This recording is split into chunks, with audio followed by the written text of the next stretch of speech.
থেকে সবাইকে শুভেচ্ছা ও ধন্যবাদ। আসসালামু আলাইকুম। হাবিবুর রহমান হাবিব, আপনারা কিন্তু সরাসরি দেখতে পাচ্ছেন। আল্লাহ সামান্য কিছু কাজ রব্বুল আলামিন বাকি আছে তার হাতে সম্পূর্ণ করা তৌফিক দেন আল্লাহ রব্বুল আলামিন। আল্লাহ বাংলাদেশের জাতীয়তাবাদী দল কোথায় চলে গেল আল্লাহ, বিশেষ করে বাপ মা আল্লাহ চলে গেছে আল্লাহ, তাদের রুহে আজকের হাতে উপস্থিত আল্লাহ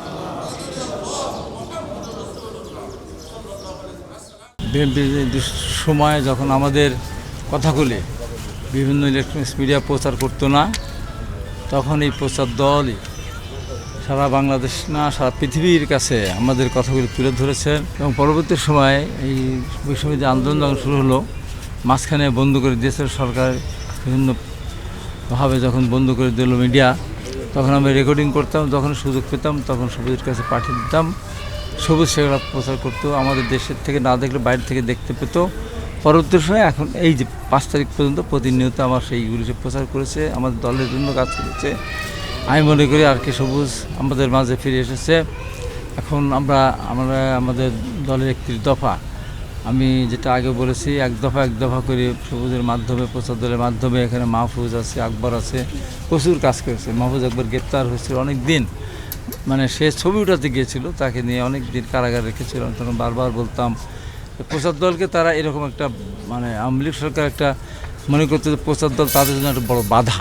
নারী এবং পুরুষ তারা যদি পাশাপাশি একজন আরেকজনকে সম্মান করে রাস্তা তৈরি না করে দেয়, তাহলে কোনো দিনই এই বাংলাদেশের উন্নতি হবে না।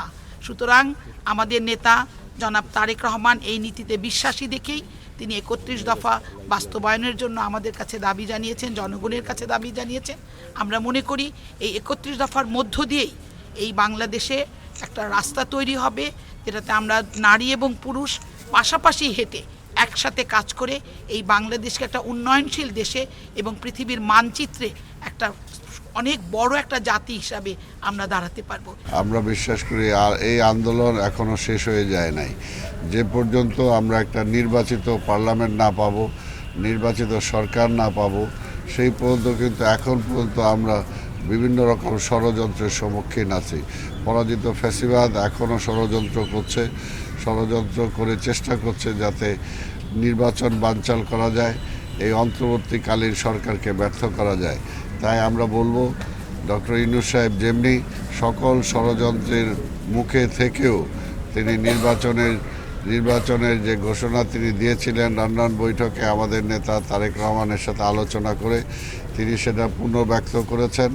এবং আমরা ওনার কাছে এটাই চাই যে 17 রকম প্রলোভন, 17 রকম অপ্রস্তাব তার কাছে যাবে, সে যাতে কোনোভাবেই অন্য কোনো প্রস্তাবের মুখে না পড়ে, সে যাতে গণতন্ত্র ফিরে আনার জন্য তার এই ভূমিকা সে চলমান রাখে, তাহলে ভবিষ্যতের ইতিহাসে তাকে উজ্জ্বল স্থানে তাকে স্থান হবে।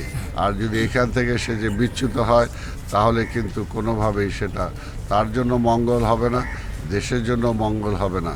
এবং যারা আজকে নির্বাচন নিয়ে বিভিন্ন রকম প্রশ্ন তুলছে যে আজকে প্রশাসন পারবে কি না, প্রশাসন প্রস্তুত কি না, আমি বলতে চাই জনগণ প্রস্তুত।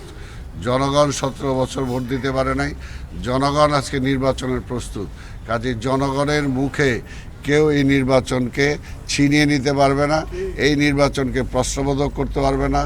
আমরা ডক্টর ইউনূস সাহেবকে বলতে চাই, আপনি যেমনি বলেছেন যে ইতিহাসে একটি সুন্দরতম নির্বাচন আপনি দিবেন, আমরা আপনার পাশে আছি এবং সেই ধরনের একটি নির্বাচন জনগণ উপহার দিবে। জনগণই সকল অন্যায় অবিচারের বিরুদ্ধে প্রতিরোধ গড়ে তুলবে। প্রত্যেকটা সেন্টারে জনগণ পাহারা দিবে, যাতে কোনোভাবেই পরাজিত ফ্যাসিবাদের পক্ষের কোনো শক্তি সেই নির্বাচনকে বানচাল করতে না পারে।